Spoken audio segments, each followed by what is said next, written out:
Shiloh Baptist Church in Pontiac. They were one of the testing spots. They've been such a great partner with the county, but also the community in trying to get us all healthy and back on track. But they also were such an advocate also for the kids and a lifeline to so many of the kids throughout this time who maybe didn't have internet for them to be able to, get online and do their homework. So let's bring in Pastor Coley Gracey again. It's always great having you with us. How are you? I'm excellent. How are you? We are doing better. Does this summer feel different to you than last summer? This summer is way different. It's a good different, but it's way different. I know it's almost like it's lighter, right? It is. It is. So with that too, Pastor, can I ask you, because we do know that in the city of Pontiac, people are still struggling. There is still need there. And COVID-19 in this crisis has really highlighted the problems that have always been there. Do you think some of those issues are going to finally be addressed now? I think the spotlight has been shed on problems. Am I optimistic about how they'll be handled? Not necessarily. But I do think that nobody can deny that the need is there. So I think that's the first step that we're dealing with. So, as the pastor there, you have been on the front lines really throughout this pandemic. How are the members of your congregation doing? My members are doing well. We had a great community event probably about a month ago. I was able to partner with another Pontiac person, Roland Coit, who's the owner of Burn Rubber Sneaker Boutique. Also partnered with Shakita Jones, who is the runner of a nonprofit organization called Kicks for Kids. We were able to kind of collaborate together. We came up with over 500 pair of new and gently used shoes, and we were able to do a completely free shoe giveaway in the community. So we're still able to stay busy while we're in this pandemic, and we're still able to meet needs, but there's always work that needs to be done. And with that, so were these events in person? I'm sorry? Were you able to meet in person? Absolutely. Isn't it's like just to see people again, It, like to talk to them and meet new people. yeah, it was amazing. We were able to do most of it outdoors. So all of the organization and everything was outdoors. The shoes were indoors, so we let them in groups of like 10 to come shop, get their stuff, and get back outside. But we were able to have a good time. They brought out like ice cream trucks and food vendors, and it was a big party in the parking lot. It was just good to see people. So, Pastor, are you doing services in person still, or are you still streaming? No, we're doing both now. We're back in person. I started back in person Easter Sunday. So that was our first in person, and we've been going live ever since. But we're also realizing that we got a pretty big following online. So we couldn't just cut them off and say, hey, Jesus is back inside. So we're still doing our due diligence, and we still have online services also. And do you think that's something that is going to stick around from here on out? I hope so. In my opinion, I think we've reached people that we probably would have never reached, people that weren't comfortable coming into the church, people that feel like they won't fit in, we were reaching people that we were supposed to be reaching in the first place. So I hope that I know for sure for Shiloh, since I'm the pastor, we'll continue to do it. But I really hope that there's a push to try to reach people where they are. This pandemic taught us a lot. It taught us a lot.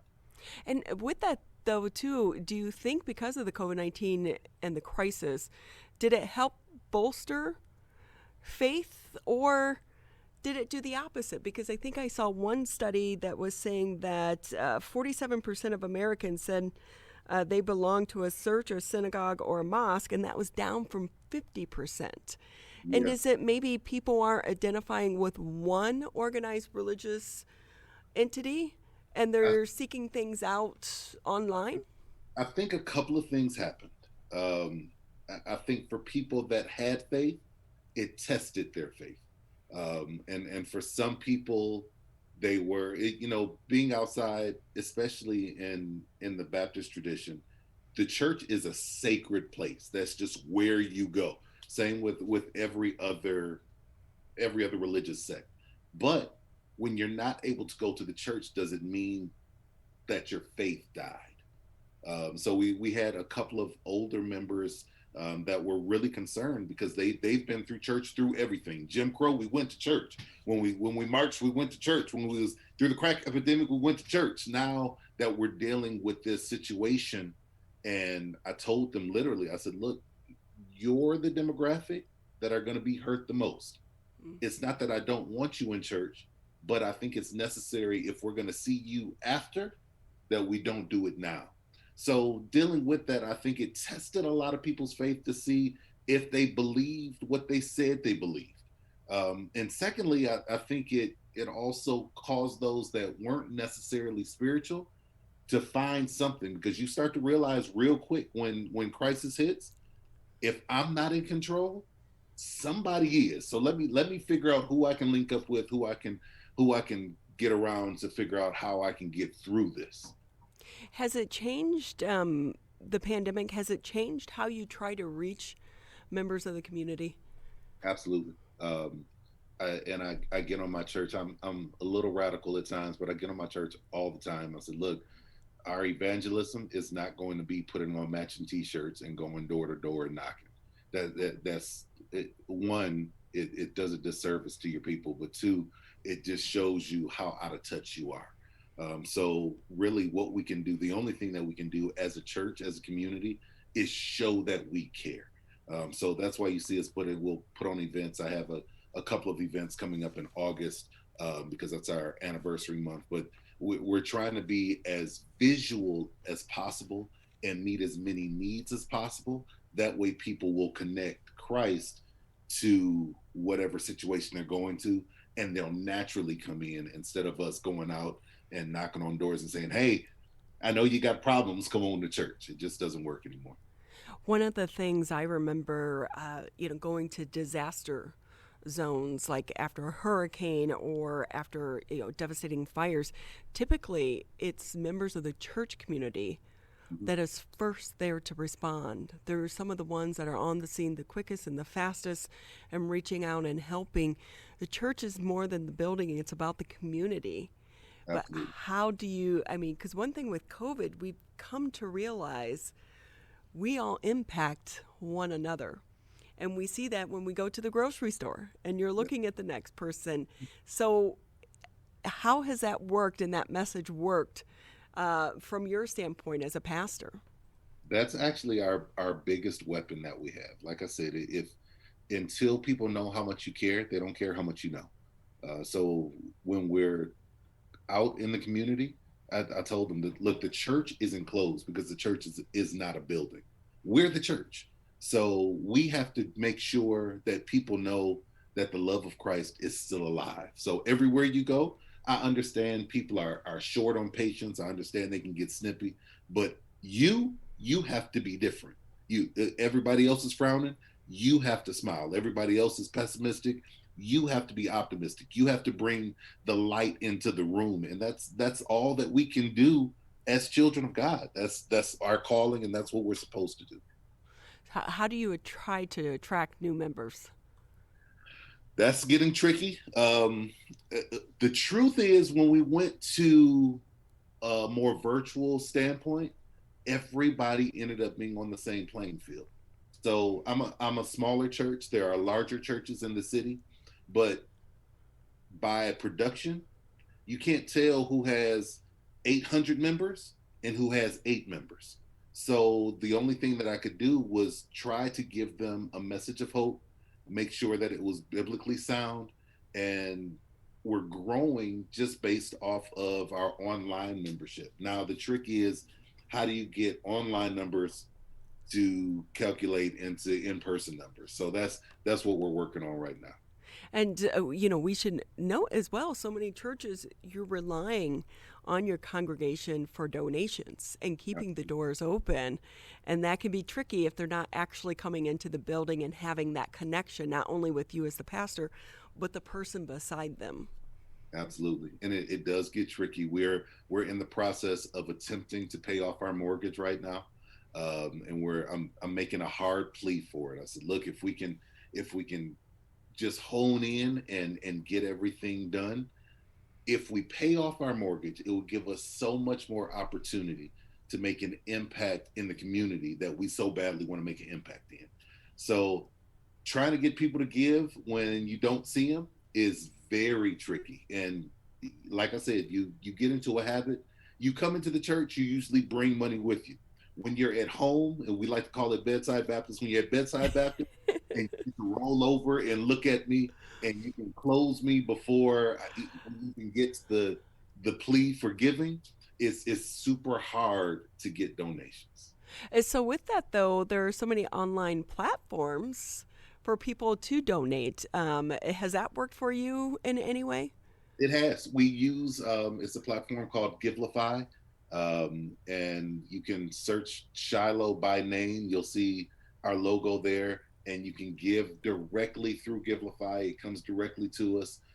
That's what we've used. I know a couple of other churches they were using Zelle. They were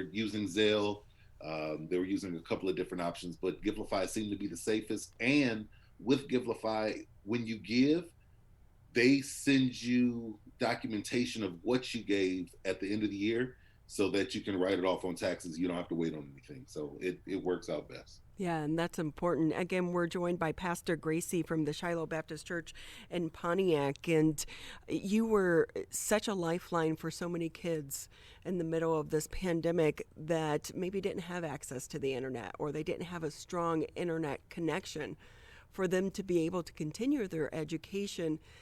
What is going to happen going into the fall when schools reopen? But we know some people maybe still aren't comfortable with going back into the classroom because a lot of kids can't get vaccinated. True. And I've been in contact with some of our local school districts trying to see what their plan was. From my understanding, you will have to physically opt out if you do not want to go in person. So I think that will kind of change the dynamics, because last year you had to physically opt in if you wanted to go, and they still didn't let you. So I think the numbers are going to change. It's my prayer that while we built something that is good, it's my prayer that we won't have to use it next year, because everybody will be back in school. But we will have the option open where if those that are not comfortable going back in person and they don't have the means to do it from home, we will still be open as a church to offer that service. Pastor, with that, just another minute or two here with you on the show. Anything maybe you have coming up over the summer or any other programs that you want to share? Yeah, August is a huge month for Shiloh. We'll be celebrating 45 years of ministry. So we'll that first Sunday in August, we're going to have an outside service.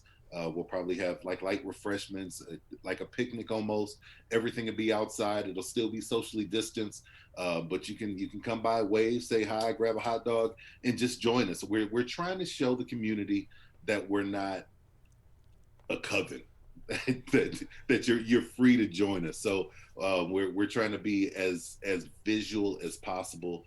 Like I said, we're trying to pay off our mortgage so that we can do bigger things for the city, for our community. I'm a firm believer in helping wherever we are. It makes no sense in Pontiac for there to be a church on every corner, mm-hmm. and for there to be a problem on every street. I just feel like we should take care of where we are.